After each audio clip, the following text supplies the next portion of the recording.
All right, today is 6:33 p.m. Wednesday, June 4th, and today is the 6th. So, yeah, and this is gonna be video number. This is gonna be video number 81. So, and that's a good one, because I'm reaching out to the DOJ and I'm reaching out to the FBI and I'm reaching out to CIA and I'm also so this is video 81. So that stands for Hell's Angels. So y'all guys are in the DOJ. Y'all guys are representing Satan, which is important because y'all guys have a job to do within Satanism. And I understand this, and I'm not trying to speak too much up on that. But if anybody is of importance, can we discuss something that I don't really know much about? And it's just something that has been like, I kind of fell into it. When ISIS took over the Yazidi culture, like the Yazidis worship the flame, but then they have this god and it's called Malik. It is a peacock god, and it's something about, like, I don't really understand exactly what it is, but it was something about he didn't bow before God, so God punished him, and then he like cried 40 tears, and then he was venerated by God again. So as God, like he basically became like, I don't want to speak bad on the peacock, but he basically became like like he basically wept, and then he understood and had admiration for God and respect. From what I'm reading about this thing. But then they have like this. And again, Malik was blue, and he's a blue peacock. It's a beautiful culture, man. But within their culture, blue stands for Satan.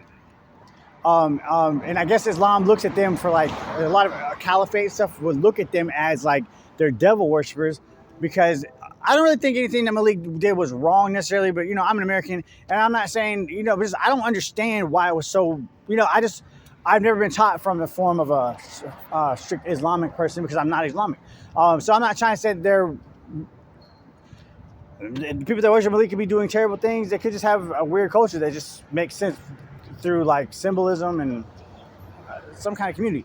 But what I want to talk about is when ISIS came into the Yazidis, wherever, Kurdistan or wherever they were at, or Yazidi, wherever Yazidi land is at, when they came in there and they killed all those people and they smashed all the faces off the gods, and then when they took over all those gods, because of the jinn and being that blue is Satan, did they take that culture and did they kill 40,000 people for the veneration of tears of Malik, to venerate God and then to worship, because the veneration of that. And then there's another culture too, and it has to do with the Sheikh, and his name is like Sheikh Khalifa. I can look up his name, but it's a weird Sheikh Khalifa, and he is venerated as a god because he is like the successor of Muhammad. That's what that says. I don't know anything about Muhammad, and I'm not trying to be offensive, but that's what it says, that he's a sheikh.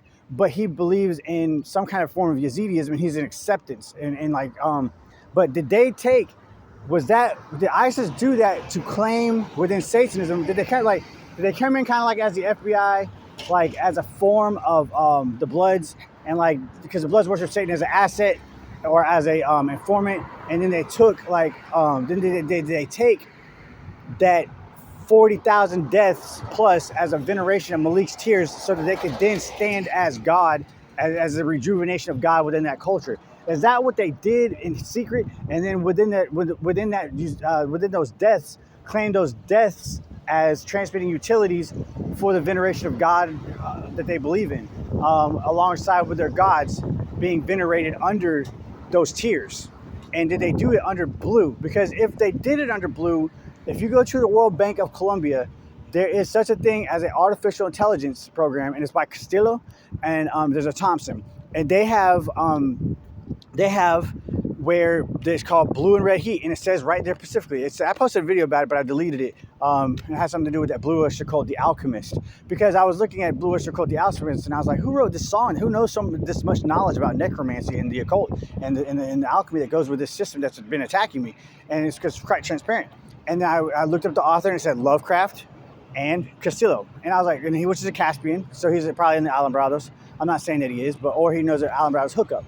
I might be wrong about that, but Lovecraft has been dead for a long time, so it's an entity, and the entity does business, but that business does probably a lot of business within transmission utilities of the World Bank of Colombia on studies of blue and red heat. And I found his name affiliated with this, and it's 10 international banks coinciding with this program. And it's a program on blue and red heat, and it's on artificial intelligence through satellite, and it's monitoring sex, population, rejuvenation of growth of populace.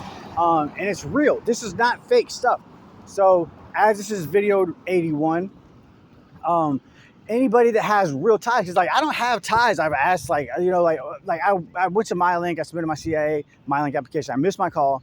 I have an application online that I found that's an original application, because if you go to CIA.gov, they don't give you an original application for the CIA. So I found the original application. So if I fill that out and I send it into Washington, I'm pretty sure that's going to get me somewhere. Now, it might bypass the MyLink, but I'm not quite sure how they proxy out now their hiring service. And I don't particularly want to be in the FBI, because their informers are hand-fed. So are the CIA's, but but they're hand-fed as far as like. It took them years to get there, and the reason why it took them years to get there is because if there was a corrupt FBI member, they would want to keep using those guys, and unfortunately, that's the case. To the Bureau of Investigations. I'm not saying that the FBI is directly responsible. I'm saying that the Bureau of Investigations is directly responsible. And it happens because some of the unincorporated ventures with the OSA, which is Scientology is connected to the Bureau of Investigations. I'm not saying that Scientology is doing anything wrong, but you have to realize when you go on unincorporated, there's a lot of stuff that can happen that goes wrong, and a lot of money that goes out the door that's unincorporated. And it just so happens to be done through like ties with the OSA, and now the Scientology has gone unincorporated, and I don't know too much about it. So anyways, and I don't really know too much about Scientology, but can somebody please tell me if that is maybe what ISIS did, and is ISIS today within the sheiks? Are they within the Moor culture, hidden under the veneration of tears on transfer utilities through the Temple of Lucifer and the Seat of Light, within the World Columbian Bank of blue and red studies of heat? This would be interesting, and I would say don't attack everybody. I'm saying, like, if this is true, I think it is, and you heard it here first from Bastion Concord Blue, and these are just theories that I think of. Thank you for listening. Realize that this is like psyops and it's covert, and it's a big world out here. So, but thank you for listening.